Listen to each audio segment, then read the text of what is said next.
Good afternoon, everybody. If you could all take your seats, we'll start the show.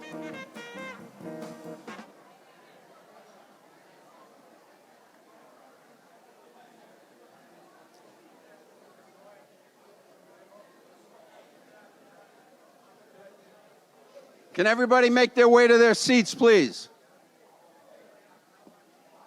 I only say it twice and then I throw things.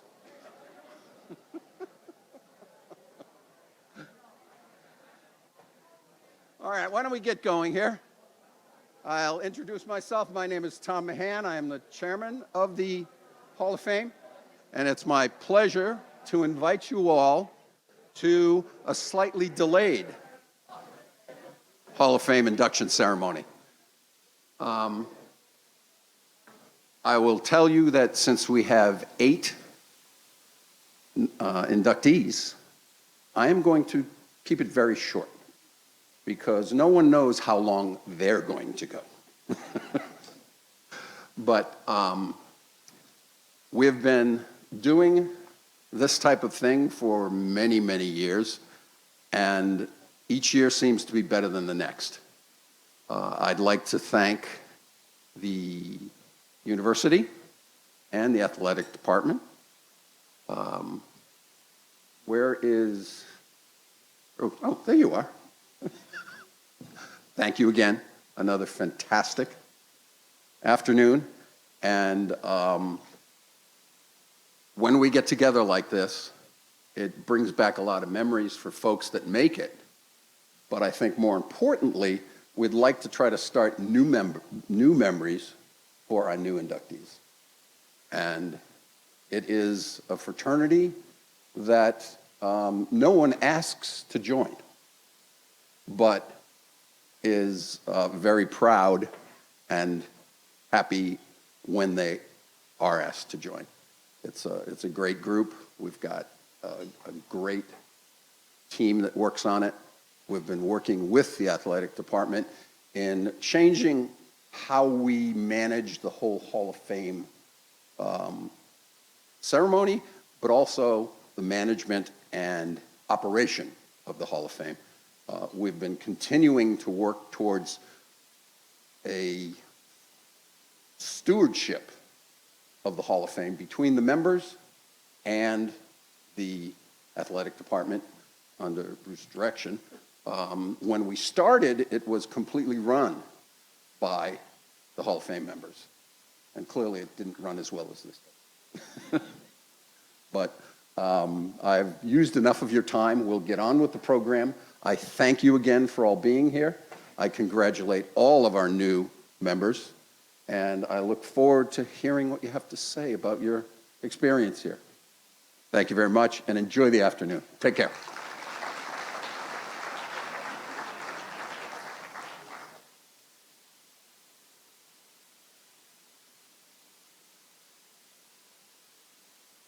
Good afternoon, everybody.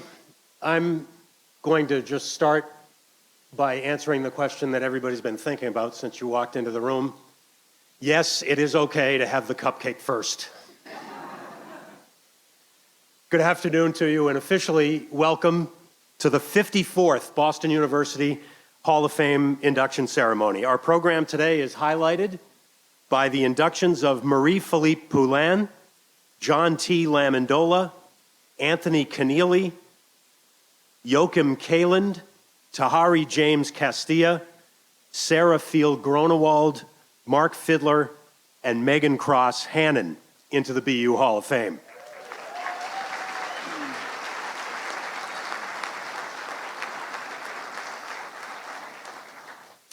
My name is Doug Brown. It's my honor to be your MC for today's celebration. It's the first BU Hall of Fame ceremony, as Tom alluded to, since before the pandemic back in 2019. And I'm up here today not only to help honor all of our inductees and award winners, but also because, like so many of you, I'm a proud Boston University graduate. When I first arrived on campus as a freshman back in the early 1900s, I already knew at that time that I wanted to be a sportscaster. That was always my goal. I spent all 4 years here working for the student radio station, WTBU, which is still in operation. Among other things, I did play-by-play for men's hockey and basketball. And during my senior year, I was working 2 jobs at that time, so I was, like so many students, ridiculously overscheduled. And I honestly don't remember too much of what happened in my senior year. But one thing I do remember very clearly is being in Providence to call the hockey team's win over BC in the national championship game. Yes. One of the players on that team, of course, is one of our Hall of Fame inductees today. And I remember thinking at that game that it might be the last BU game that I would ever work. And that would have been a great way to go out. But as I look back over my career now, one of the things I'm most happy about is that BU has been a really big part of it throughout. I've been lucky enough to call hundreds more BU events since then. And that connection to the university means more to me now than ever. Like most people, I guess, maybe like most of you, I didn't fully appreciate it while I was here as a student. In the end, though, our families, our friends, our connections are what matter. And with each passing year, I've become so much more thankful for my BU family, my BU friends, and my BU connections.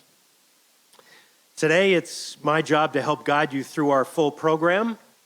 And then after we finish up here, you'll have the chance to choose among several BU athletic events around campus today. The Track and Tennis Center is hosting the Sharon Collier Danville season opener for track and field.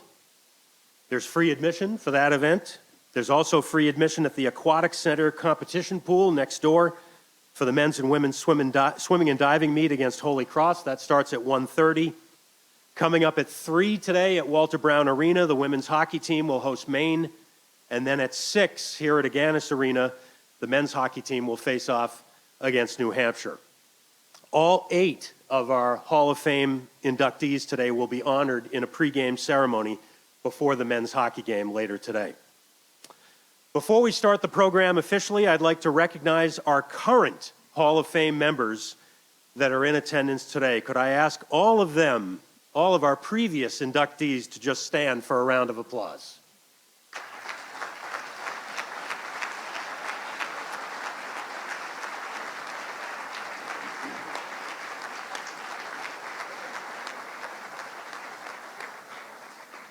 I think there may be a few more that are a little shy.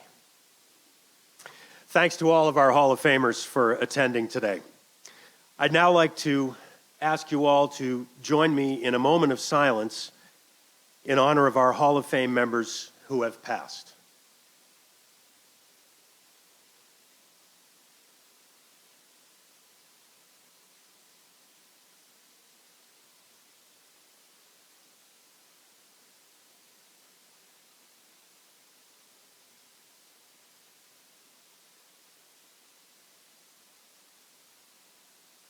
Thank you. To begin our awards presentations today, I'd like to introduce, now in his 18th year at Boston University and in his 9th year as Director of Athletics, Drew Maricello.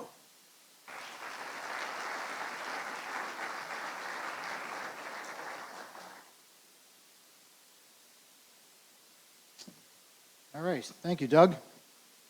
I know that I think I speak for everybody when I say it's great to be back here after the obvious couple of years.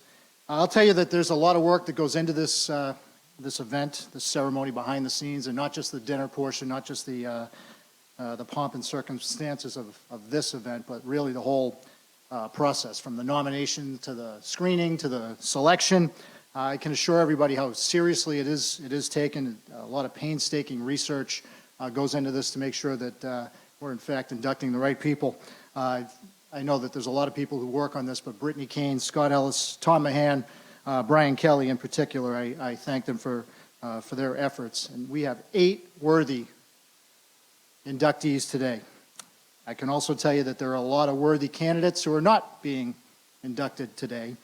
And while I'm confident that they'll be represented someday, I think there's a logjam of people who should be in the Hall of Fame.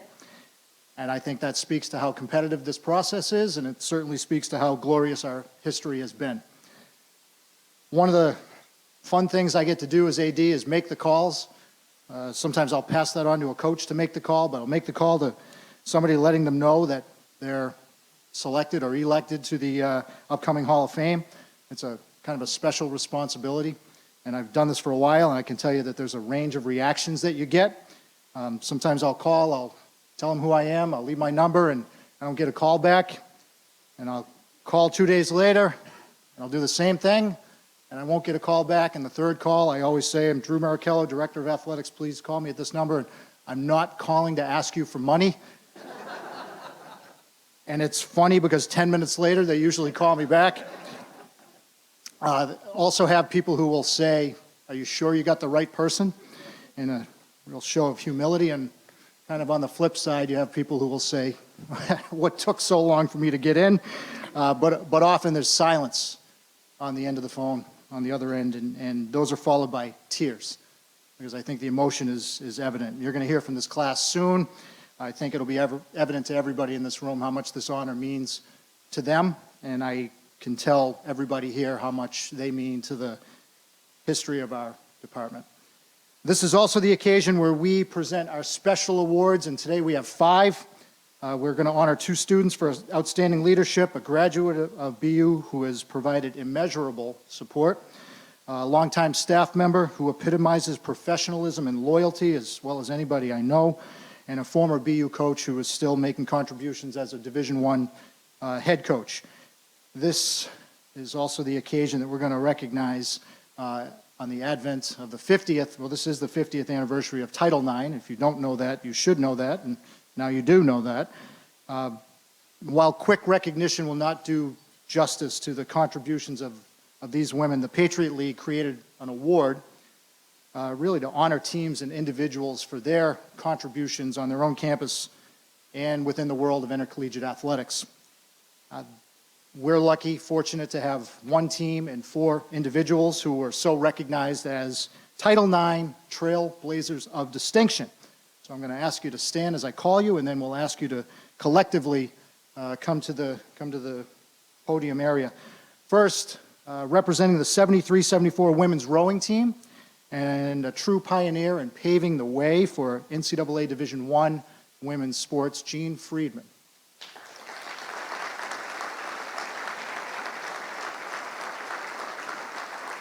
Our former Boston University women's soccer coach, recently retired after 27 years and 326 wins, Nancy Feldman.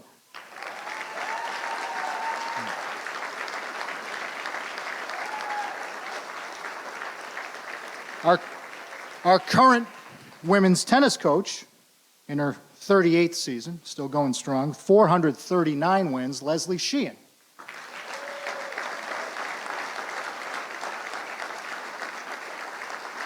And our current field hockey coach, who just completed her 41st season, making her the longest tenured Boston University coach in history. She's also one of 6 at the Division I level with more than 500 wins. She has 506. Sally Starr.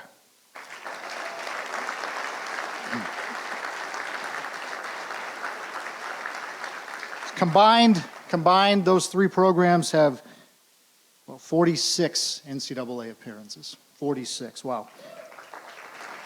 And I've cited the wins, I've talked about the victories, but frankly, their impact extends far beyond the victories. So there's one more. She couldn't be here today, but one of our more decorated women's basketball players, Debbie Miller-Palmore, was our 5th Terrier of distinction. We'll honor her at another time. And the 4 who are in attendance today, if you could approach the stage as we acknowledge what you've done for BU, really for intercollegiate athletics as a whole and society.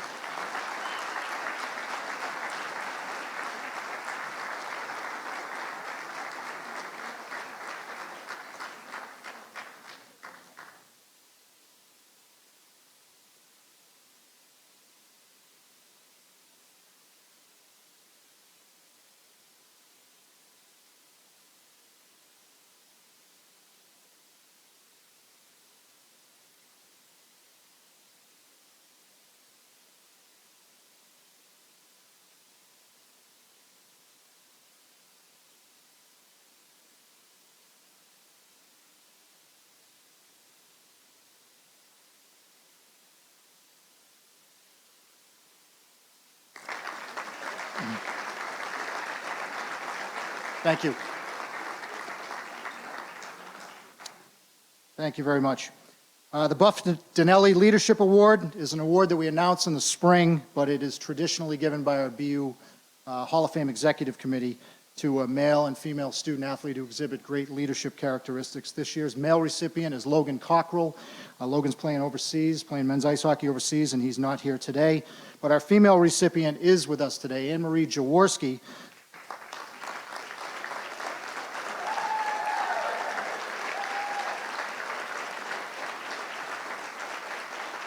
Jaws was a member of our women's soccer team, and frankly, she was well on her way to a stellar career. She played in over 40 games as a freshman and a sophomore, and then was just beset by unfortunate injuries, which were really tough for everybody to witness. So imagine how tough it was on her. But she endured, and she led, and she became the first three-time captain in women's soccer history. So Simmons College hired her fresh as a college graduate to be their head coach. She's one of the greatest leaders we've ever had, and I'm just pleased that she's here today. AnneMarie, come on up.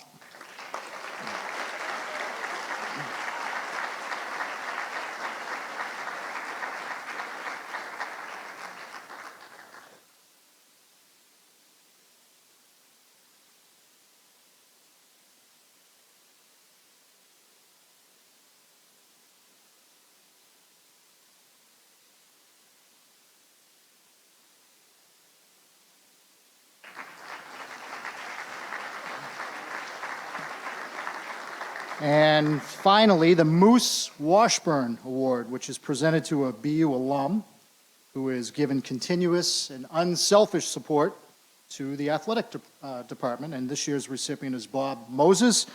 I could cite Bob's travel and attendance at various events, whatever state or country they happen to be in. I could cite his contributions as a member of the Athletic Directors Council, though I've had to kind of castigate him for his text messages and trying to tell him that text messages are intended to be quick and short. And I have tendinitis by the time I finish reading his. He is a lawyer. We could cite his generosity and how he's been really instrumental in naming and funding endowments. I think the connection that he's had with his students is quite evident, and how much he cares about BU and Boston University athletics is evident as well. And he could receive the award for any one of those by themselves, but we're going to recognize him for all of them. And as I exit the stage and ask Bob to come up, I'll ask you all to enjoy this wonderful day, and thank you very much for being here.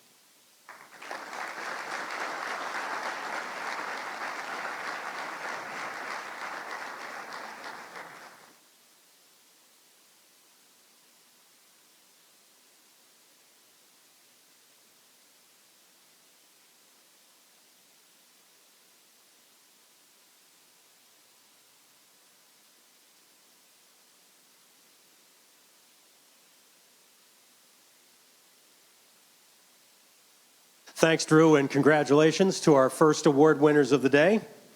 Now to present the next award, please welcome Boston University Associate Athletic Director for Communications and Brand Services, Brian Kelly.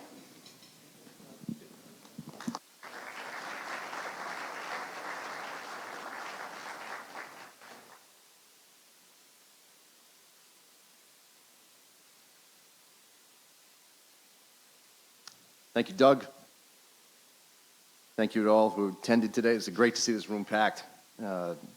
Pleased to introduce the recipient of this year's Maury Kramer Memorial Award, named in honor of the department's first SID, a role I've been proud to hold here for the last 18 years, following in the steps of the legendary Hall of Famer Ed Carpenter. One of the first people from down campus to reach out to me when I first arrived here was Colin Riley, our Executive Director of Media Relations, who is this year's recipient. Enjoyed working with him immensely over the years, and we joke the only time we work real close is when the news is more bad than good. But he's been a great colleague and really someone who here at all of us at BU Athletics have been able to trust and count on over the years. I've looked to him as a mentor, especially navigating through some of the more difficult media members in Boston, even in the national scene, but he's provides an incredible sense of calm, even in the most hectic crazy moments that may arise over the course of a year. And sometimes there's the type you never know, the ones you really need to find ways to be prepared for. He always is. And a wonderful person, someone who Boston University is very, very lucky to have. It's my pleasure to introduce the winner of this year's Murray Kramer Memorial Award, Colin Riley.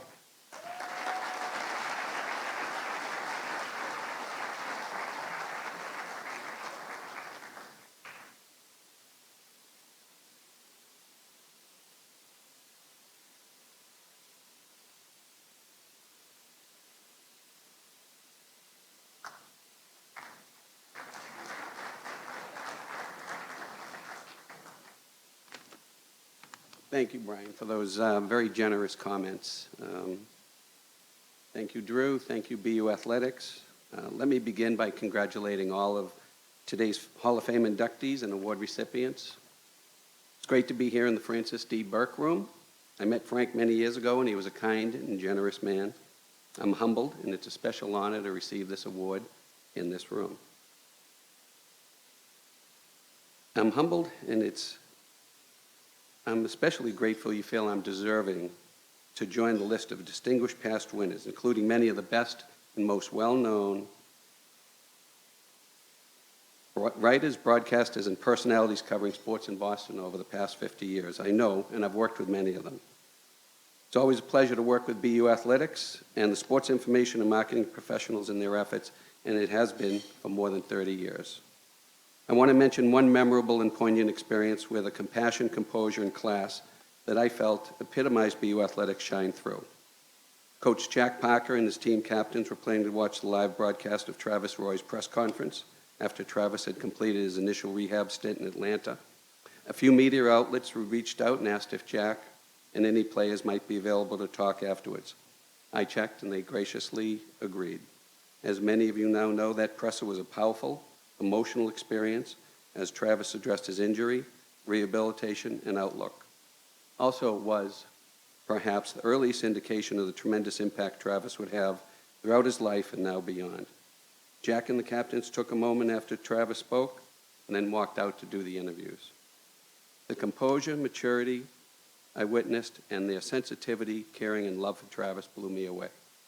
Later, after Travis returned to campus, my friend, BU SID Ed Carpenter, another Murray Kramer Award winner, brought Travis by my office and introduced us. I was deeply moved to see Travis lift, just slightly, his right hand from the arm of the wheelchair, take my hand. So now, a month or so ago, I was driving to work, and Drew called me and asked me if I was familiar with the Murray Kramer Award. He said he wanted to present it to me at the Hall of Fame ceremony. It didn't immediately register, yet it should have. As I said, Ed had, who was inducted in the BU Hall of Fame in 2016, had received it 25 years ago in 1997. I looked up Mr. Kramer's obituary and learned he passed away that year, on my birthday, coincidentally. I found a couple of other things in common. When he left the Boston Herald in 1968, where he was a sports writer, he went to Washington, D.C. to become a special assistant to Postmaster General for the U.S. Post Office. 15 years later, in 1983, I too went to Washington, D.C. to work in the U.S. Postal Service headquarters for the Assistant Postmaster General for Communications. Before that, I worked in the Boston Globe as a reporter, where, by chance, I wrote the paper's only article about the Patriots-Vikings final game of the 1979 season. I had gone to the game with friends that day, and when I got to work that evening, the sports editor called over to my editor, Bob Ward, and said they didn't have a game story. I thought that was crazy. Patriots had lost the previous 3 games and were knocked out of the playoffs. Did they decide not to cover the game? I told the sports editor I went to the game and then I'd write one. My article noted that there was as much action in the stands, under the stands, and in the parking lot as there was on the field in the game that featured famed Purple People Eater Jim Marshall's last appearance as a Viking. So with that article, I too was a sports writer like Murray Kramer. Anyway, I've worked closely with many great people in BU Athletics, currently Drew, Brian Kelly, Jill Cardella, Leo, Justin, to name a few, their predecessors, Gary, Mike, Ed, Alan, and numerous others. And I want to say how much I appreciate all your assistance over the years. I'm proud of all of you and hold in high esteem everyone associated with BU Athletics, past and present. Student athletes, coaches, trainers, support staff, administrators, and the families that support each of you. Finally, I want to thank my family, my wife Marie, daughters Karen and Jill, my son-in-law Evan, Jill's boyfriend John. I wouldn't be here without you. And I'd like to give a special shout out to the band, the cheer squad, and dance team who are so supportive of BU Athletics. Thank you.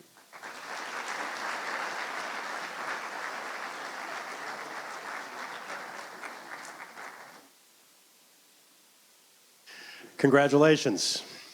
Well, you've already met her. She's already been honored, and now it is my pleasure to introduce once again to present our next award, head women's tennis coach Leslie Sheehan.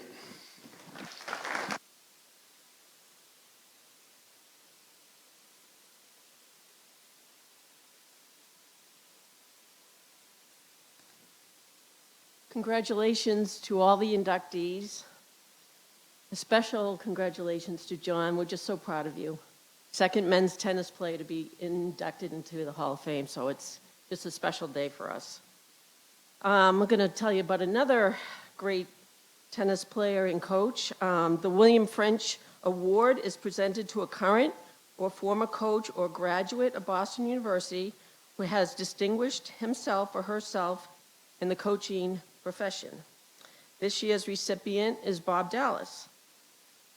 Bob was a 1986 graduate of BU, team captain and MVP of the men's tennis team. He also earned his PhD from BU in 2002. Bob has been coaching for 34 years and is in his 20th year as the head tennis coach at Dartmouth College. I have seen firsthand his commitment and passion for coaching. He creates a positive team culture and winning teams. His team environments are supportive and challenging, and he has great balance of persistence and patience. Overall, Bob is just a great coach. Bob, will you come up?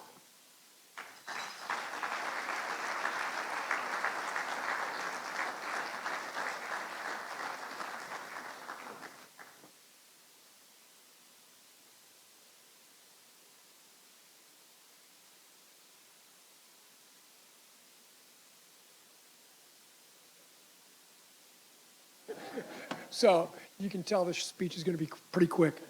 I want to thank Boston University for everything they've done.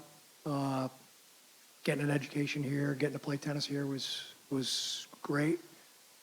Being up here wouldn't be possible without the players. Couldn't have done it without you. And then most of all, with my wife, Bonnie, who's also a fellow BU grad tennis player. So again, thank you.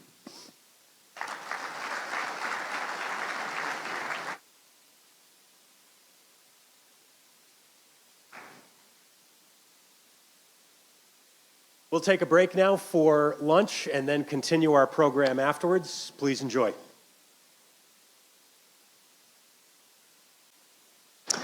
Ladies and gentlemen, if I could have your attention. We'll settle in here and resume our program. Please feel free to continue enjoying lunch, but we did want to resume the program here. Hope you all enjoyed it and are still enjoying it. Right now, I'd like to resume the program, first of all, by welcoming our Irv Heller Scholarship winner to the stage. Please meet Erica DiBattista.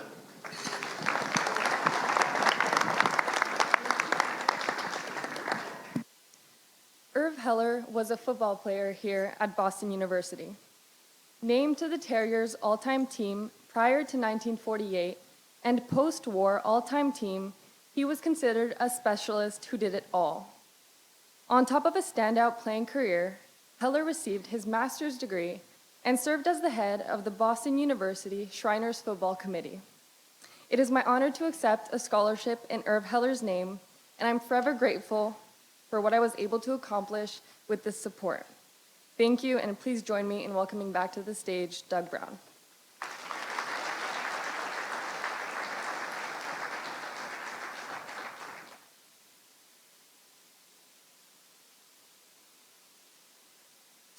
Thanks, Erica, and congratulations. And now, ladies and gentlemen, the highlight of today's banquet, the induction of our 8 former Terrier student athletes into the Boston University Athletic Hall of Fame. Before we induct each of our athletes, I'll be mentioning a few of their many accomplishments. But I would encourage all of you to read more about them in today's program. We begin with Marie-Philippe Poulan, and that's fitting, because Marie-Philippe is the first BU women's hockey player to be inducted to the Hall of Fame.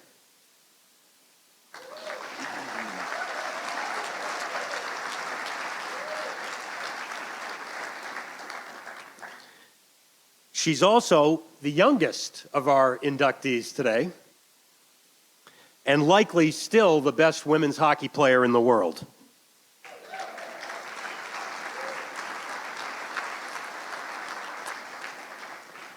She led BU to 4 trips to the NCAA tournament, including twice to the national championship game, while averaging 1.6 points per game during her incredible BU career. Oh, and she also led Canada to 3 Olympic gold medals.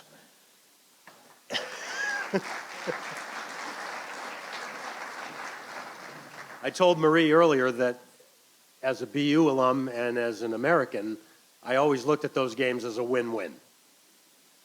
That's just how it was. Marie is also the only player, man or woman, to score a goal in 4 different Olympic gold medal games. I could go on. Trust me, I could go on. On behalf of the Boston University Hall of Fame, it is my honor to present for induction Marie-Philippe Poulan.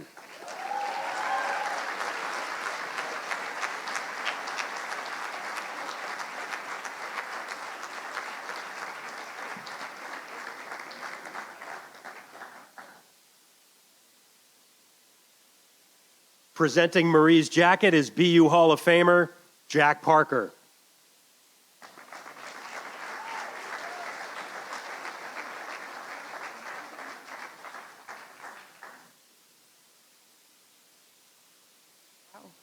Okay, bear with me. I'm French, so I apologize for the accent. Wow. Where to start? Stepping foot on campus last night was really something special and brought me back to some of the best 4 years of my life. Just like Coach DeRocher told me on my first day at BU, you always know where you have made it home when you drive past the Sig Go sign. First of all, obviously I would like to congratulate all of the other inductees. It's a real honor to be standing beside all of you today. Thank you to the BU Athletic Department for this incredible honor. And invite me back to Boston and celebrate this weekend with my people. My time spent at BU has truly shaped me into the person I am today and allowed me to grow from a small town girl to a big city woman. It taught me to continually get back up after being knocked down, constantly push me past what I thought was possible. And most importantly, gotta tell you, made me realize how beneficial a French accent can be when you're late to turn in an assignment. But in all seriousness, I would not be standing here today if it were not for everyone I met throughout my 4 years at BU. The academic advisor, I needed a lot, professor, entire athletic department, medical staff, equipment staff, strength and conditioning coaches, the coaching staff, especially Coach DeRocher, Allison, Katie, and last but not least, everyone, every single one of my teammates. Brian, I will forever be thankful for you taking a chance on me. You welcomed me and my family with open arms from the moment we met, and have never stopped supporting me even after I left. The way you carry yourself and genuinely care about every single one of you athletes is remarkable. I will never forget to always act my age and not my shoe size. Katie, Allison, thank you for being more than just a coach. Thank you for being role models, support system, and now friends.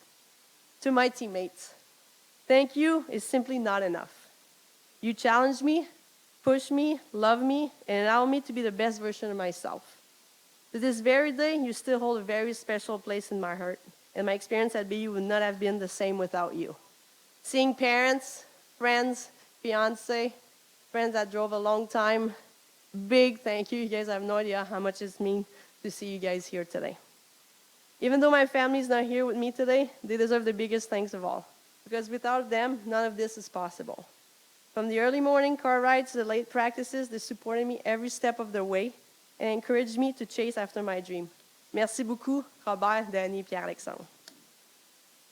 I can go on and on about all the great memories that I have playing for the Terriers and attending BU. But out of everything that I have seen and accomplished so far in my life, one of my proudest moments would definitely be throwing my graduation cap in the air at Nickerson Field on May 15, 2015. Coming to BU, I was excited about hockey, winning hockey games, chasing a national championship. After 4 years, I realized it was about far more than that. It was about the people and the connections you made. One of my favorite quotes is, people will forget what you said. People will forget what you did. But people will never forget how you made them feel. I can say with my whole heart that my time at BU was unforgettable because of the people in it and how they made me feel. This school, this hockey program, these people changed my life forever. Once a Terrier, always a Terrier. Thank you very much and congratulations, everybody.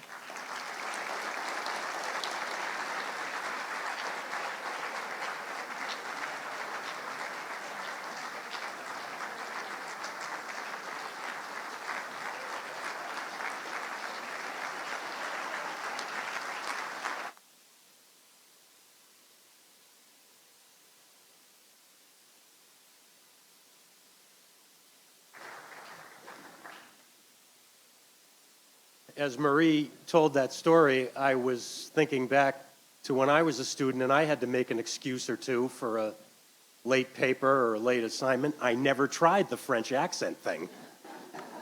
I wish I'd thought of that. Congratulations, Marie. Our next inductee is John T. Lamendola. John still holds the Boston University record in men's tennis with 97 career singles wins. The previous record was 65. 59 of his 97 wins came during his last 2 seasons when he played number 1 singles and was team captain in both of those seasons. He played on 3 North Atlantic Conference championship teams. On behalf of the Boston University Hall of Fame, it is my honor to present for induction John T. Lamendola.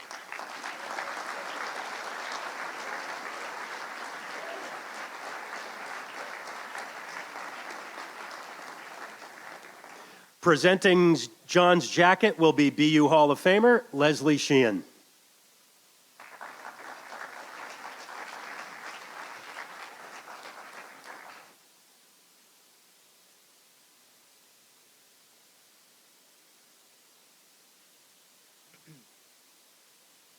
Good afternoon. In the introduction letter we received, I was especially touched by these words. This distinction is the highest honor we bestow. You forever will be among the best of the best ever to represent the Terriers. Congratulations to all the other inductees, past and present, here today. I'd like to start by thanking Drew, Leslie, and Dion. I cannot tell you how much I appreciate your support and the lengths you went to for me to make this day happen. I'm so incredibly honored to be here and incredibly humbled to be a part of the Boston University Hall of Fame. As I reflected on my career and thought about what I wanted to say today, a few key themes kept resurfacing. Being thankful, my teammates, and hard work. I have been and continue to be so blessed with amazing teammates, from my parents, my grandparents, my wife, my children, to extended family and work partners. I've had an incredible support system. The people who lift you up and push you to be the best version of yourself are a gift, and I am grateful for those who have believed in me. I can't thank my parents enough for everything they've done for me. I know my determination, competitiveness, and drive came from both of you. Mom, Mike, thank you so much for everything you have done, the sacrifices you made, and your continuing unconditional love and support. There is one very special teammate here that I'd like to thank. Pat Connelly, otherwise known as Cat Pat. Pat and I played high school tennis together, and he's the reason I ended up at BU. His leadership, work ethic, mental toughness, and commitment are unparalleled. I look back now and know you had an incredible impact on all of us. Cat, it was an honor to play for you and with you. I'm looking forward to many more battles, but this time on the golf course. Two other very special teammates I'd like to thank are Anthony Hania and Poulan Suleiman. Boys, I know you know how I feel about you, so I really don't have to say a word. Last but not least, Bob Dallas. Bob, you changed my life. Still to this day, I call Bob frequently to ask for advice. You taught me the importance of being on time, sportsmanship, and the value of hard work. You're the best coach I've ever had, a treasured friend, and I'm so lucky to have you in my life. And as you like to say, it's a great day for ball. Thank you all again. This moment is a celebration for all of you as much as it is for me. Go Terriers.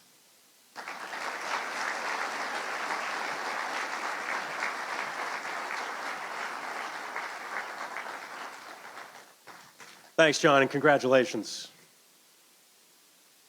Our next inductee is Anthony Connelly. Anthony was a superb thrower for the men's track and field team, primarily in the hammer throw and the 35-pound weight throw.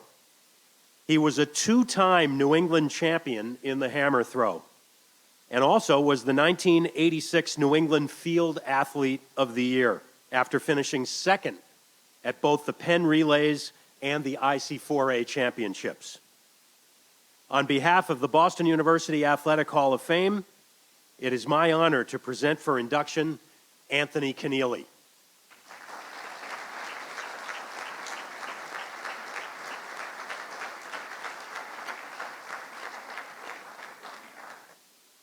Presenting Anthony's jacket is BU Hall of Famer Tom Mahan.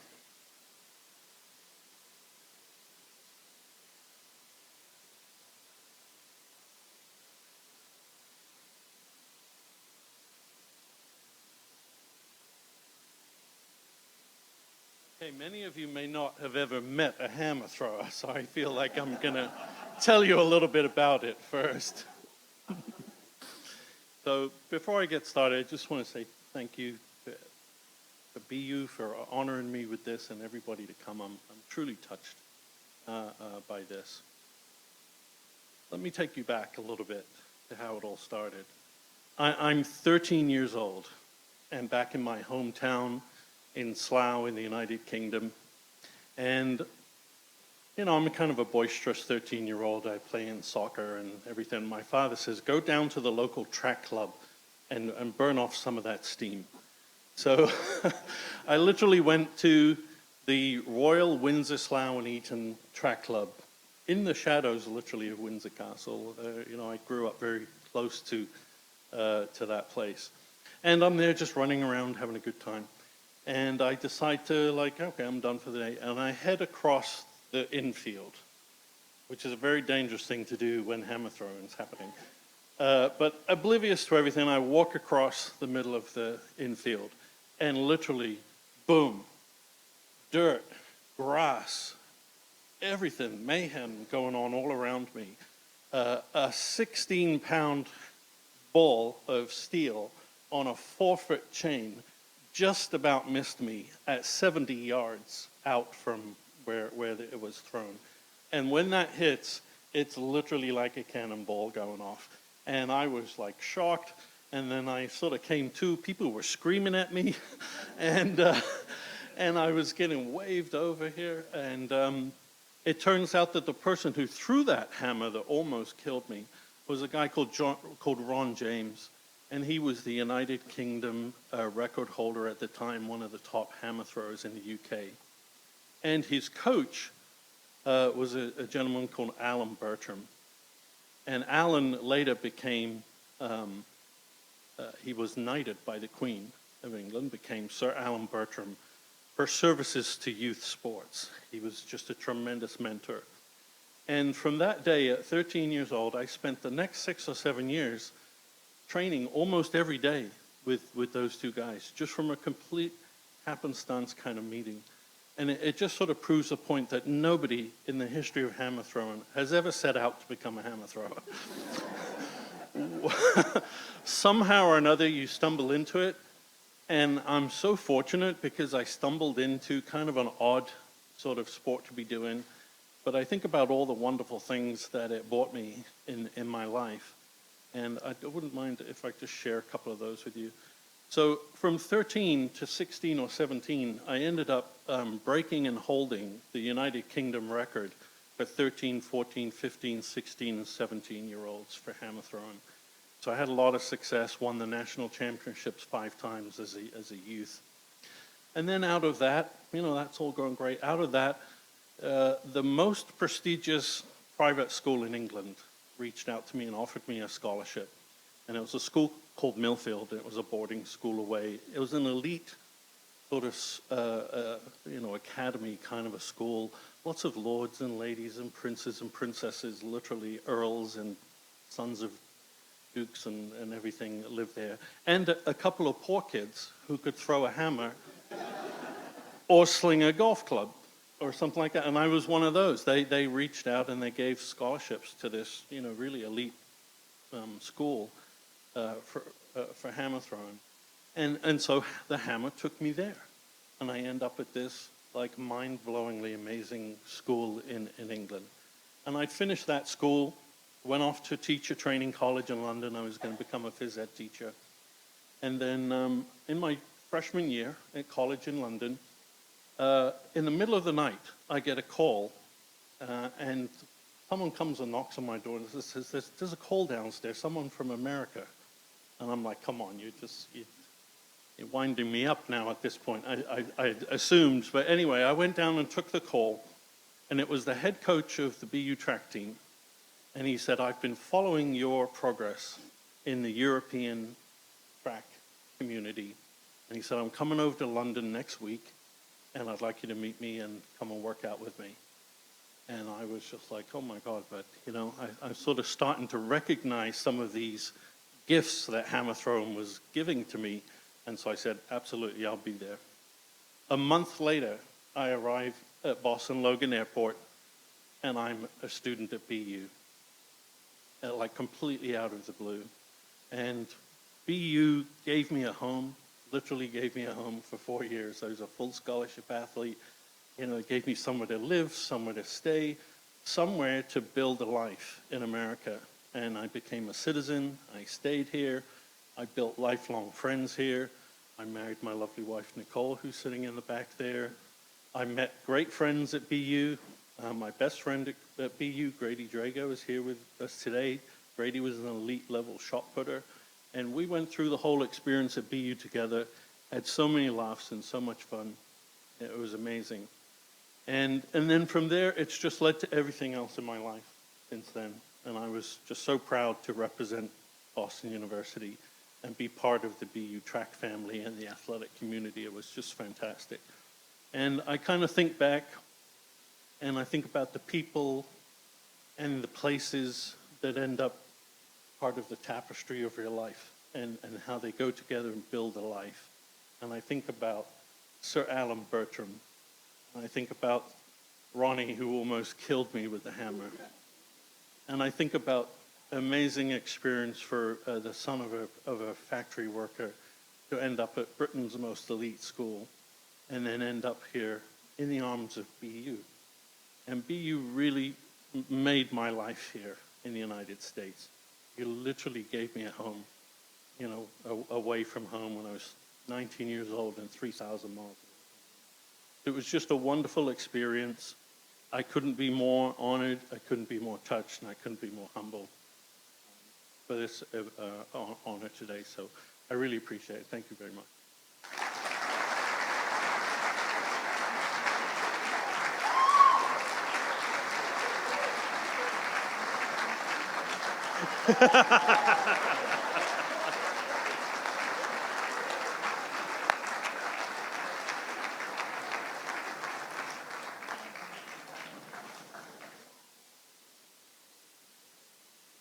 Congratulations, Anthony.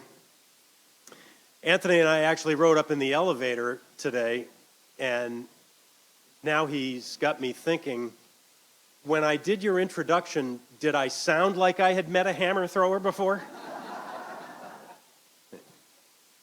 Congratulations. Our next inductee is Yocum Kalin. Yocum is one of only 2 men's soccer players to win the Mickey Cochran Award as BU's top male athlete. He came back from an injury-plagued junior year to score a school record 19 goals in 2001, a record that stands today. He was a 2-time team captain and was named to the All-New England team as well. On behalf of the Boston University Hall of Fame, it is my honor to present for induction Yocum Kalin.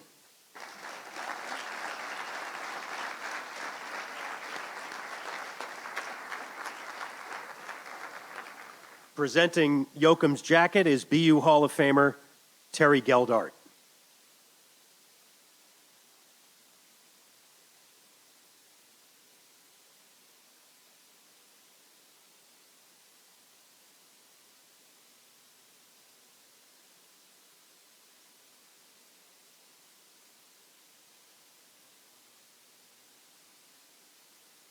All right, let's see if technology stands by me.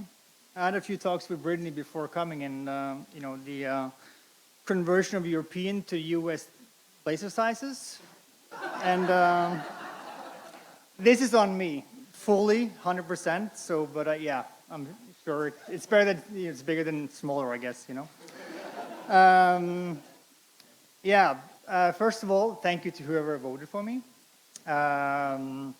Of course, the other inductees.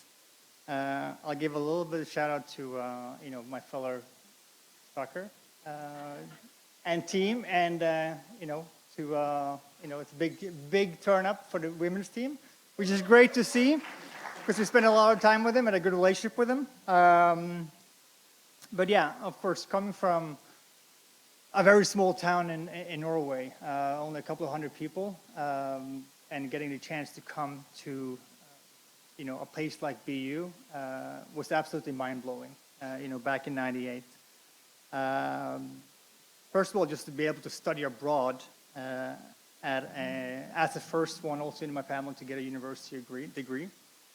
But to land at a place such as BU with, as we learned, as we studied here, with, world-class all over the place. It's world-class university, it's a world-class city, it's world-class sports team. I follow Red Sox these days, and the Patriots, and and the Celtics. So there's so much that someone from back home, not only Norway but Europe in general, do not understand about how it is to go, not only to a U.S. university, but especially being a part of the athletic program. It's really, really hard for a lot of people to understand, which is also one reason it's so good to have my family with me, my 2 young girls and Karen, with me to experience what is an absolute tremendous, honor for me to receive, being an inductee into the Hall of Fame. But of course, and with technology, I didn't get here by my own. First of all, I would like to, thank everybody in the athletics department. We had a lot of confident, a lot of people, whether it's Ed and the guys and the equipment room, who, by the way, happened to give us Keith Kachuk's helmet for Halloween one year. They didn't get it back. Andy Fleming was assistant coach, and we have Glenn in the fitness department, who in vain tried us Europeans to lift weights because it would help advance our soccer skills, which we understand now 20 years later probably would have been a good idea, not at the time. Erin Brennan, who treated all of my 37 injuries during my 4 years at BU. She gave me the number, so I'm not making that up. Of course, my family back home. I think my mom and dad are actually watching on internet right now, who have supported me all my, and supported me in everything since I was a small kid. including transferring money to be able to go out at night at the numerous watering holes in and around BU. But to finish things off, the biggest thank you is, of course, to all the people around the men's soccer teams I played with. I'm very happy that Brian Devaney is here to kind of represent them. But the biggest thank you, of course, goes to Neil Roberts, who was my coach, who lured me away from BC to join BU.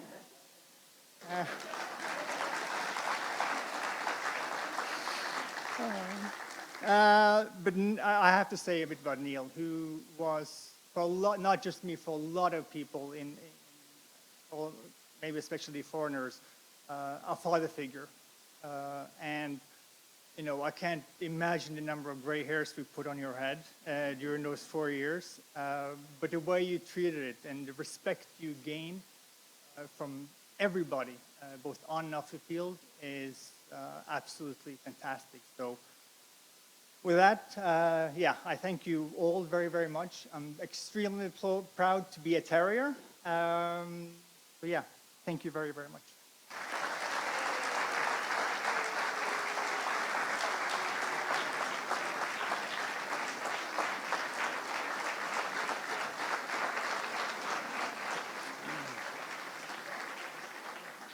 Congratulations, Yocum.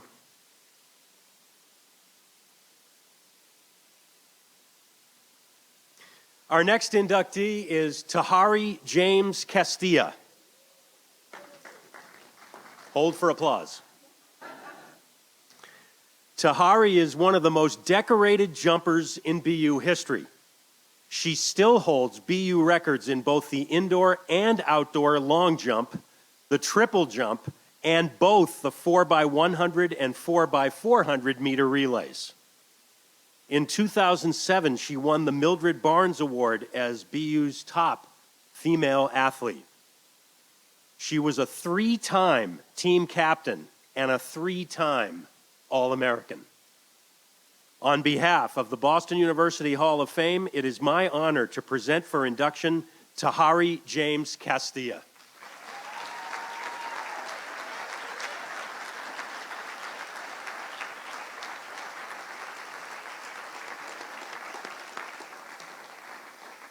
Presenting Tahari's jacket is BU Hall of Famer Tom Mahan.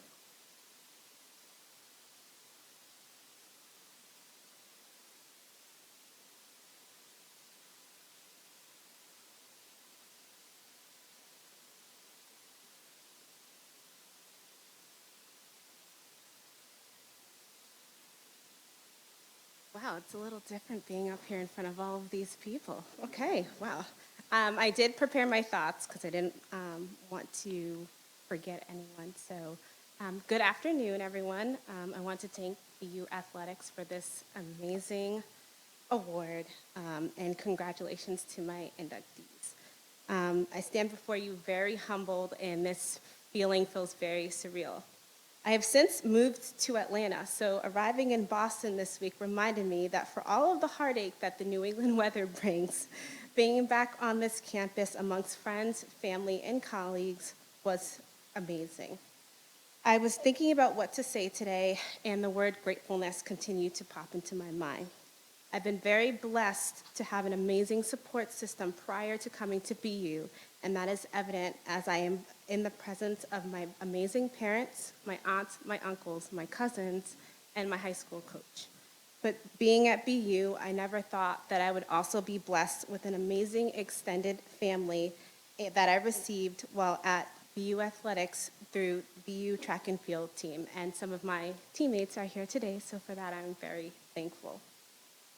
Being a student athlete here at BU has stretched me in ways I never imagined, but for that I am grateful.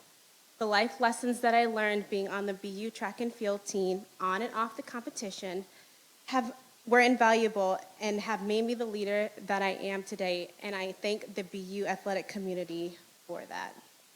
I'm thankful for the support from the heads of the BU athletic department. I'm thankful for the athletic support system that made sure we graduated and got our homework in on time.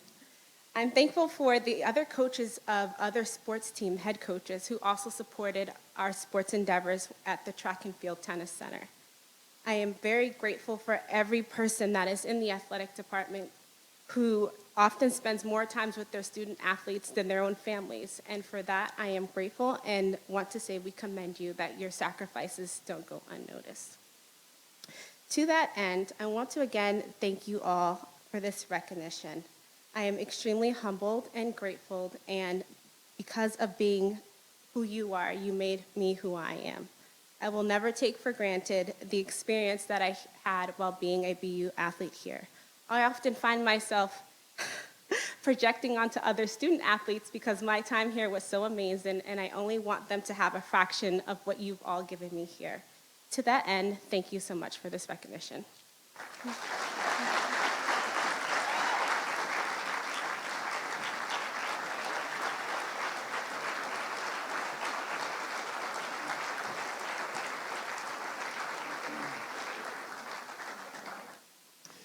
Congratulations, Tahari. Our next inductee is Sarah Field Gronewald. Sarah is one of BU's most decorated athletes in women's rowing. She helped the Terriers varsity 8-boat repeat as national champions in 1992 and was just getting started. She medaled 5 times at the head of the Charles Regatta and represented the United States at 4 world championships, winning gold in the women's 4 in 1996. On behalf of the Boston University Hall of Fame, it is my honor to present for induction Sarah Field Gronewald.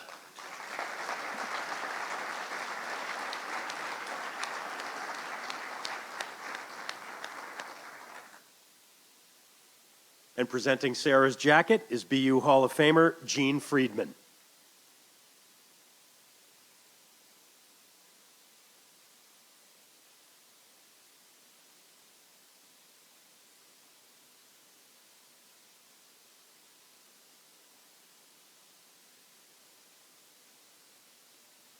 Thank you. Hello, can everybody hear me?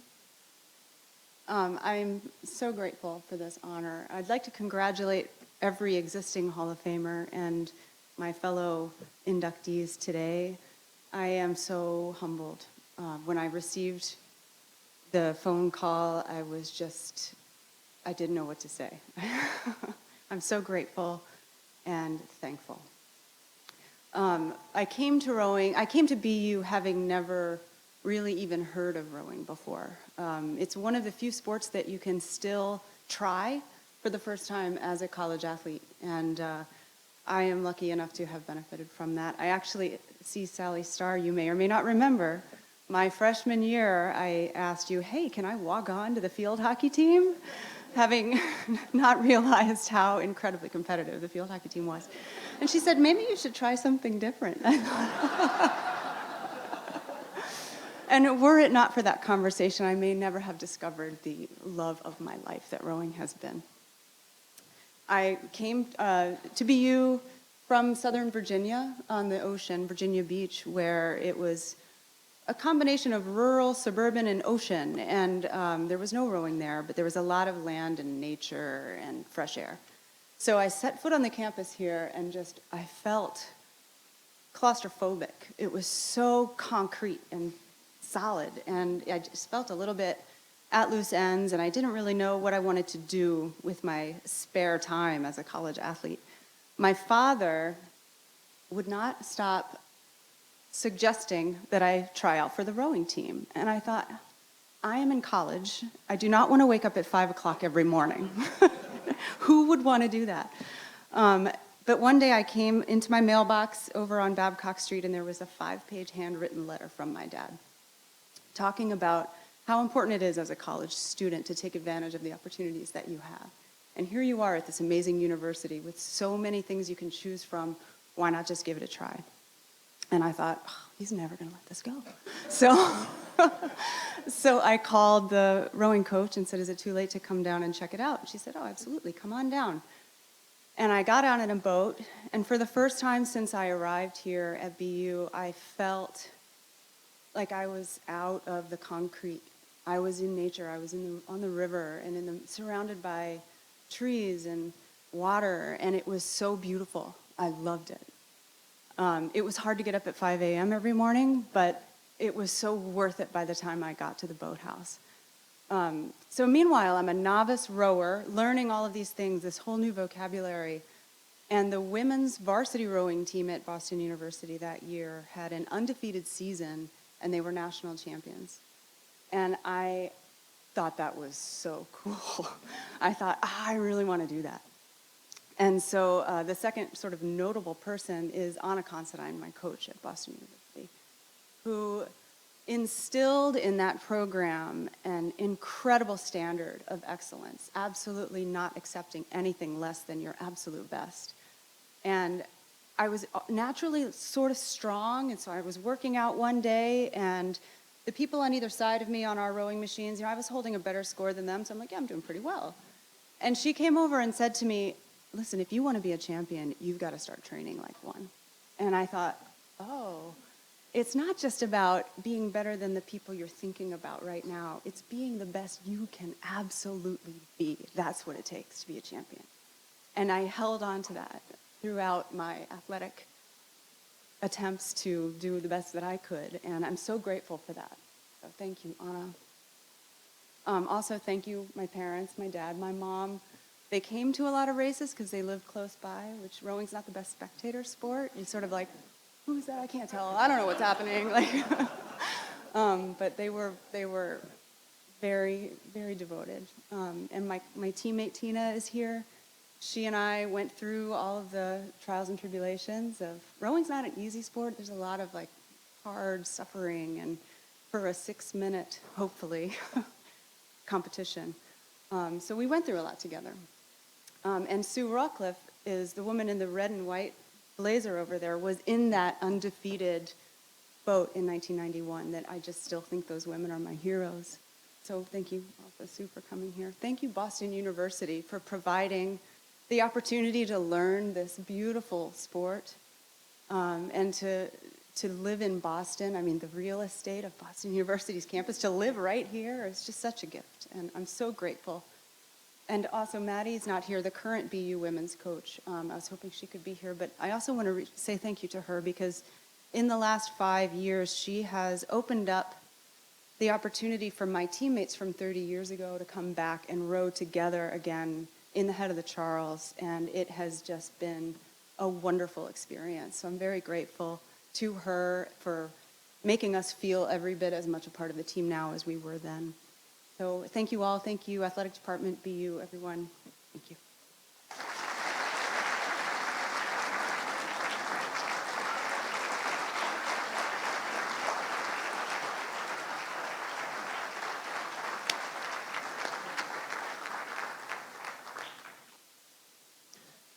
Thank you, Sarah. Congratulations. It's amazing the things that pop into your head when you think you've probably experienced the same thing today, just thinking back to when you were in school and, oh, wow, I haven't thought about that in ages. As Sarah was talking, I remembered that one of my roommates here, junior year, was on the rowing team.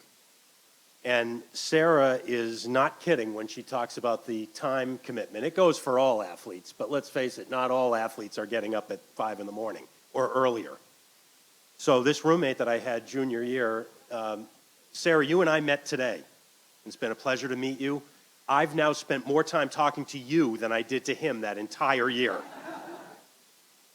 That's what it's like. Our next inductee is Mark Fidler. Mark had one of the best freshman seasons in any sport in Boston University history. He led the men's hockey team to a 1978 national championship, leading the team with 30 goals and 65 points, including 2 goals in the national championship game. He also played on 2 Beanpot championship teams.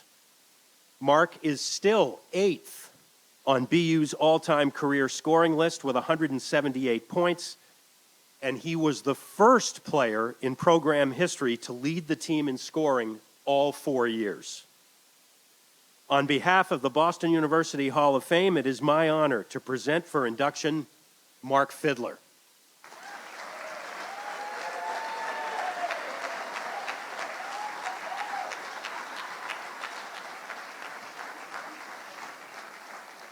Presenting Mark's jacket is BU Hall of Famer Jack O'Callahan.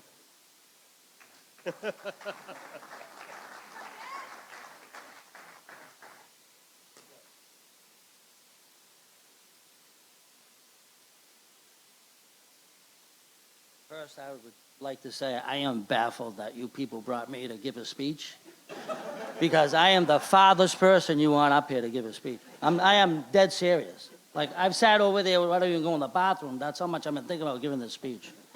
But I'm here, and I'm going to give it my best shot. I want to thank the Hall of Fame committee for having me. It means everything to me. My family, my friends, they all mean everything. I can talk hockey all day. I can give you a million stories about that team. But I love going to BU. I wanted to go to BU since I was 10 years old. I live 4 miles from here. Everyone at that table, you definitely didn't have to be talked into not going to BC because I know you never would. I knew that for a fact because you're all Terriers. I want to thank a lot of people. I want to thank my family, my lovely wife, Robin, my 3 boys, Mark and Trevor. Chris and Mark are both firefighters. Trevor just got home from the Army 3 nights ago. I haven't seen him in a long time. My beautiful daughter, Aurora, who's going to be a beautiful nurse with her boyfriend, Mark. Morgan Walsh, my daughter-in-law, is going to have my first grandchild coming up. My beautiful sister, Debbie, who I love more than anything, and I want to apologize for Mom and Dad dragging you to all those hockey games and us overlooking all the accomplishments that you've had. But I knew that anybody that would say something to me in a game, you'd be fighting them. So I knew I was all set. Her husband, Jimmy Duffy, Courtney, Christine, Kathleen, I love you guys. My good friends, the McManuses, Tommy, Laurie, Glenn, Hannah. And I know there's someone up in heaven clapping his hands saying, congratulations, Mr. Fiddler. And I'm thinking about you too, Brett. He's a very good friend of mine. I love him. He's our best friend's child that they all lost. I don't want to run out of people I'm not thanking. Emily McColgan, I'm sorry. It's my son Trevor's fiance. I didn't bring a slip, so just be a little patient. I do want to talk about my team for 1 minute, but I also want to bring up Billy Carter, who's not here with us. He's my childhood friend. He was my line mate since 7 or 8 years old. We grew up in the streets of Charlestown playing street hockey. He was quiet. He did everything I didn't do. He did all the little things in hockey, the little things that make you a great player. I'm on the blue line telling him to get me the puck so I can go on a breakaway and get the overtime goal. That's what I did, but I respected everything he did. He was a good friend. He was so well liked by that team right there. And I want to bring up the town, Charlestown, where I grew up, 4 miles from here. Every kid in Charlestown either wanted to play for the Bruins or go to BU hockey. Every one of them. We dreamed about it. Jack Kalin, a Charlestown boy. Billy Welton, a Charlestown boy. Billy Carter, who's passed, myself. My brother Michael, who played at BU. We have a huge history of Charlestown kids going to Boston University. I want to thank all my teammates. I'm not naive to think that I'm up here getting an award without any one of you. Any one of you guys, I see Paul Miller and everybody over there. I'm up here representing my team only. I love you guys. I want to thank my coach, Jack Parker, Tootie Cahoon. Coach, if I could talk the way you could talk, I'd be out of here and have a great night. But I can't. I begged you to come up here, but you didn't want to do that. He is so witty. I don't know if anybody knows him. He would light up a room. I would love to get in trouble on my team just so I can go in and talk to him. I don't want to do it too often, but I was in there a few times, and that conversation went unreal. And the whole time he was yelling at me, I'm thinking, I would love to be able to talk like that. I could get a 5-minute major and we lose the game because the other team scored, and I still wanted to go in and talk to him. I knew he couldn't. Sometimes he was loud. I mean, my very first game, I was in the locker room. I remember it was in between the first and second period. I was playing awful. I was trying to, in my head, I'm awful. I'm not even good at this sport. But I could hear him yelling and yelling and yelling, and I'm trying to look around the locker room to figure out who he has in his, because his office was right beside our locker room. I'm trying to figure out who he has there. And I look around, I realize everybody's in the locker room. So I'm saying, I got to figure out who he's talking to. I opened the door, and he was down the hall yelling at a door. And I'm going, holy, what could he possibly be yelling at? Maybe he got locked out of the bathroom. I don't know. So I went back into my stall, and I sat down, and I said to the kid to my right, I don't exactly know who it is. I said, Parker's down there yelling at the door. What's going on? He goes, Mark, that's the referee's locker room. We're going to be in the power play in 5 minutes. You're going to be getting a goal on the power play in 5 minutes. And I'm like, oh, my God. So to all my teammates, it's heartfelt to see you here. I love every one of you. I can tell a story about each and every one of you. I spend time with you all my friends, the guys over there in that table, everybody. I love you guys. I don't know if I deserve this honor, but you're all here. You are all a part of me being here. And I want to thank everybody here. Congratulations to the inductees tonight and all prior inductees. And I'm getting out of here with this speech. Thank you.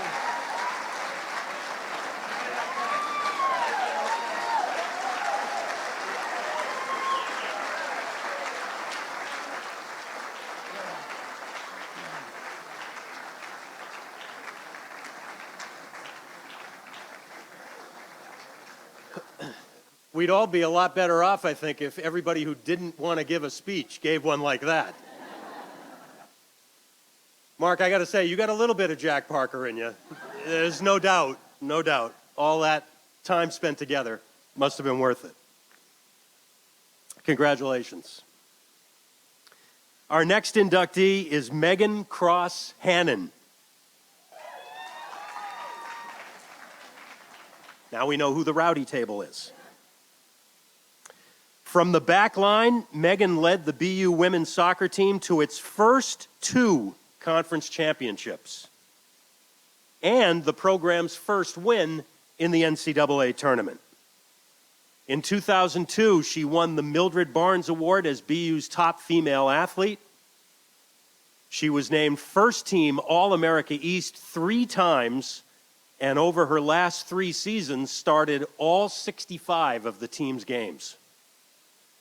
On behalf of the Boston University Hall of Fame, it is my honor to present for induction Megan Cross Hannon.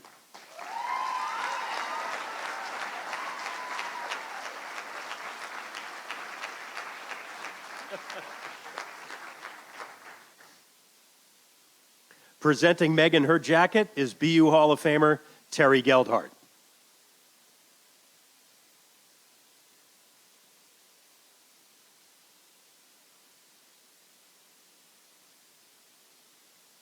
It's always fun to be part of the rowdy table, I think, but and I want to give a shout out because the men's team, I really do. It is fun being here tonight because JoJo and I were sort of mates in the apartments right up on Buswell, so it is really fun to see them tonight too. And I also have a special relationship with the crew team, and I agree, nobody wants to get up at 5 a.m. I married a crew athlete from here from BU, so not even their girlfriends want to do that. So I can appreciate the hard work, all of you, and I really, really, it speaks a lot to me. When Drew said he called people and sort of asked them to be inducted into the Hall of Fame, I did say, like, are you calling the right person? I play defense. Like, this is not like I'm not used to this kind of accolade at all. I don't really think I deserve this per se. Maybe you're calling my brother. He's on the men's team. I don't know. But also, like, could I be that old? All these things sort of came to my head. But I'm definitely humbled, grateful to be standing here in front of all of you. I appreciate all the BU Athletics Department and the Hall of Fame Committee. A few nights ago, I did prep slightly longer than you did, but my daughter Poppy asked me, Mom, what are you going to say? And I said, I don't know yet. She said, well, we've been waiting for this 6 months, and you really should figure something out. And I was like, all right, well, go to bed. And so I tried to sit down. I put on my like sort of full gray BU sweatshirt, like just to really conjure up some sort of emotions from the time to remind me what it was like walking around that gray sweatsuit that everyone has. But like nothing really came to mind to talk about. So then like I asked my 4 daughters, hey, what do you think I should talk about? Maybe something would come to me. They said things like, my oldest said, you should say, I'm Lily, my favorite daughter, and she taught me everything. And then I went to the next one, and Stella said, you should say, even though I wasn't born yet, I taught you everything and inspired you. And so like went on to Poppy and Maisie, like everyone said the same thing. I was like, okay, this is not so helpful. And so then eventually I said, I didn't really have to dig so deep. All my kids play sports all the time. It's sort of what dictates our lives. And for many of you sort of missed many events this weekend too to be here. So I think about their development. I think about sports culture all the time. So I said, what values, what connections did I learn from BU, from sports that sort of have stuck with me now? I think the sports landscape is totally different. I probably could have never called Nancy Feldman on May 1st to be like, hey, I also don't want to go to BC. what is there space at BU this year? That's like pretty late to be calling in the game. There's no way this happens nowadays. So when I sort of think back, what are these things that stuck true to now today? I think back to stepping on campus to Nickerson Field when it was literally cement. I think you spoke about being in a cement jungle. It was cement underneath that at the time. It was this dome-shaped cement thing with like a thin piece of AstroTurf on it. You put the soccer ball in the middle, it would just like roll away. But other things at that time, like our locker room was super tiny as the women's team. Like if you got dressed like just out of sequence, you may have like an awkward bump with your neighbor. But other things that like just to get you to sense like where we were at that time, you could wear your gray sweatsuit to RERAs and share an ID. Then everyone would get in. It was totally great. The Daily Free Press like actually was a newspaper you went down to find and look at, so you had to pick it up. I handed my homework in on paper. There wasn't a cell phone, or I think we had one, but we like left it in the entire time we left it in the dorm room. But regardless, when I think about that time, I think the freshmen, when I was freshman year, the seniors were the first recruited class by Nancy Feldman to the women's program. So pretty special time to be part of BU in soccer. After I left, my brother continued to play 4 years here under Neil, and so I feel very honored to be part of this BU family. So again, the 4 things I think, what stuck with me throughout that I really want my daughters to sort of feel from my BU experience. First is have fun, right? I think we're losing this a little bit in sports culture. That's like the only thing that gets me out to play. I think backyard soccer used to be because it was fun. Playing at BU was fun. Now playing at my old lady league is mostly fun until the next day. But that being said, that's like sort of what motivated me. So I think it's so important for us to keep at the center of sports. I think coach probably would have liked like a slight more focus than fun at times. There's like certain drills that I remember playing 1v1 and just turned into a nutmeg competition, and coach was like, can you like rein it in, guys, and just try to play. The second after having fun was just be competitive and have set high expectations. Being competitive is like in my DNA.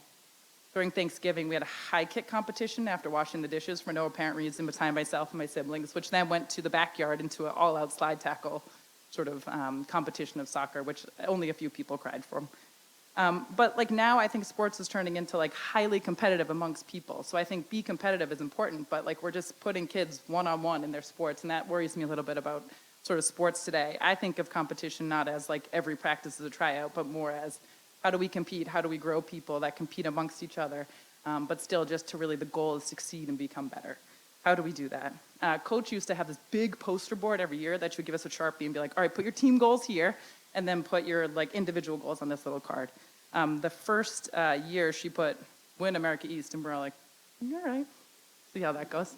The first year in 1998, we played against Hartford, who had won every year. We lost.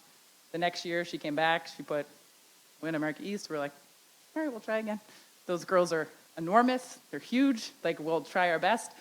So we tried our best. We lost. And then finally, sort of the next year, she wrote win America East. And so what we did at that point was understand competition was also about losing, right? We had lost 2 years in a row. We said to ourselves, how do we come back? How do we approach this again? And, you know, that third year we won. We continued to win. The BU tradition has been of winning. As mentioned earlier, Coach had over 300 wins in her career, which was just like an amazing thing to be part of that turning point of like no one expected anything from us. We literally looked like the bad team in the Mighty Ducks against like this enormous, we still kind of look like that now, but that's okay. All right, so besides being competitive and setting high expectations, what do I want my daughters to sort of learn that I brought? I think also, again, like I said, it's about learning how to lose with grace. Our team, I remember our last game, we played this game against Rutgers in the NCAA. We were winning, which was awesome. And then this girl just scores 3 goals on us out of the blue. I think my husband got up of his chair for a minute, and he looks back, and he's like, what just happened there? So we lose 3-1. And then every year after that, we see this girl's name who had like come in and slid on our goalie, got a card during this, scored these 3 goals all of a sudden. We see her name come up here and there, and we're all like, our text chain is like, so bad, she stinks. We see her at some camps, we're like, I can't believe that girl, she's so awful, that same player. We're like going on and on. Like 4 World Cups later, 3 Olympics, Carly Lloyd finally scores a gold winning, and we're like, the text chain says like, fine, Carly Lloyd doesn't suck, right? Like that's what it's like. So like learning to be competitive, learning how to lose with grace, and like sort of moving on is what I learned. Anyways, you can watch her in the World Cup, you know, announcing now. But anyways, so finally, the only thing that I really wanted to say to like my daughters understand this mantra, and I really think I learned this, is about being the best teammate and being a hard worker. Emily, one of my teammates, and I had a teammate from high school that passed away, and she wore number 40 in high school. So it's like awkward to wear number 40. I think you see in my uniform, like who wears number 40? But anyway, she passed away, but she was like the hardest worker. She worked like harder than anyone, but like never saw the field whatsoever. She was never on the pitch at all. And so I said to myself, like, I was in college, let's get the uniform number 40. And it just meant to me to be the hardest worker no matter what and be the best teammate, because that was what was important to me. All my daughters wear number 40 now, and that's sort of what they sort of do. And coach, actually, I thought she was going to get rid of the number, because again, like, what athlete wants to come and be number 40? But she kept reordering it, and she finds like every year there's a player that's number 40. So I think that's really awesome to me to be part of that tradition. And finally, to say thank you to the sort of people who are here, my siblings and I have this thing that we look at each other and we say something sincere, which is a really hard emotional challenge for any of you athletes. So you usually can't have alcohol involved, but you have to look at the other person and literally say something sincere. And so I want to say thank you to my family and friends, my group over here. Our town got a table. I think at that table there's something like 21 kids are parented by the women at that table that I coach with, and I get to see their kids all the time, which is an amazing thing for me. So thank you for bringing your time here today. I'm sure you missed 200 soccer games or basketball or lacrosse or hockey or whatever else they're in today. And then to my teammates back there, I don't like know how our text chain ever like doesn't run up a huge bill or something, but 1 to 2 times a year we have an event called BU Palooza. That's a mandatory event. You can imagine, and 30 years later, I still feel like there's some weird combination of, Orange Theory instructors, over-serving bartender, therapist, sort of reality checker that is so important to me to be part of my life every day. So thank you for being here. To coach, we've already sort of recognized her, I think, which is so amazing. Wherever your players go and make a mark on the world, whether you like it or not, sort of you're making your mark too. So I appreciate everything you've done for us. To my parents, my dad probably loved packing up a white Suburban to go to beautiful places like Massapequa or New Jersey on all these holiday weekends. So I appreciate you never making it seem like that was a terrible thing. To my mom, who passed away 7 years ago, she'd probably be like in this empty seat taking a photo today and documenting this whole thing, who would be so proud. And if my girls could come join me, I want to sort of accept this honor on behalf of them, because I think it's great that we're all wearing this and we're sort of the sort of prior past. But I think it's amazing that I'm able to hopefully share the tradition of BU Terriers and bring it forward to this generation right here, which is awesome. Which is so good. Yeah. I just want to, yeah. Just 2 more people to thank. My husband, as I said, we met here at BU. We used to sit for like 6 hours a morning in the brunch, just sitting there doing nothing, which everyone does now. Now by sort of 8 a.m., we've been to 6 hockey games and probably have only mobile ordered Starbucks to get where we have been. And so even when I got invited to do this, I just put it on the calendar, hoping that he would notice. But like a week later, he hadn't even noticed. So thank you for accepting the calendar invite to be here, John. And then finally to my siblings, which 2 of them are here. My sister's away. I'm stealing a line from one of her things, but we have a friendly competition about who is the best player in the family. And I would like to say for 2022, I think this gets me on the leaderboard.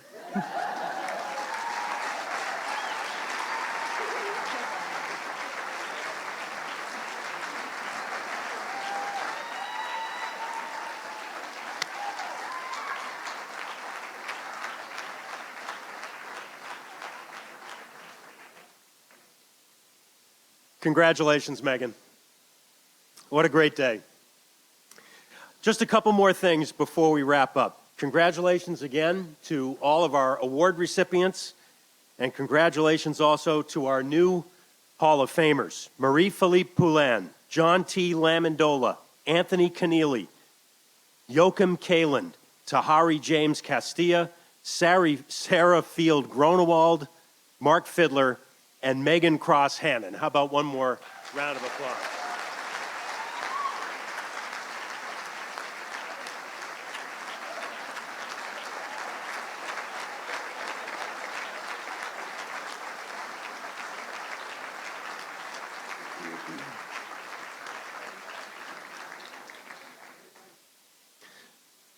Couple of reminders also for those of you who might have come in late or forgotten from a couple hours ago.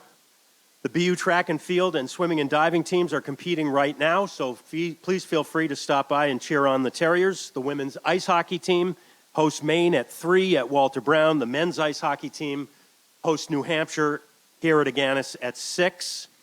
And during that game, or before that game, our new inductees will be honored during a pregame ceremony. Tickets are available at the ticket office downstairs. And finally, one reminder for our 8 new Hall of Famers, if we could have all of you just gather over here on this side of the stage. As we break things up, we're going to do a very special photo op, and for those of you who would like to get pictures of all the Hall of Famers together, we're going to do that right over here in just a couple of minutes.